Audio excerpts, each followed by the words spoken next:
Yesterday, oh my troubles seem so far away. Now it looks as though they hear you say, oh, I believe in yesterday. Suddenly, I am not half man that used to be. Their shadow hanging over me. Oh, yesterday came suddenly. Why she had to go, I don't know. She wouldn't say.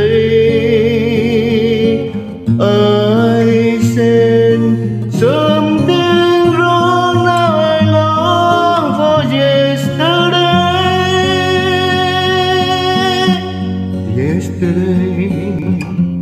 Love was such an easy game to play.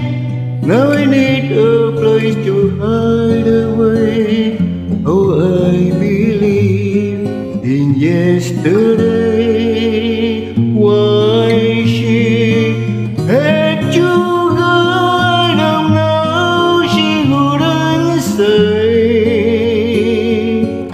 I said something wrong. Now I long for yesterday.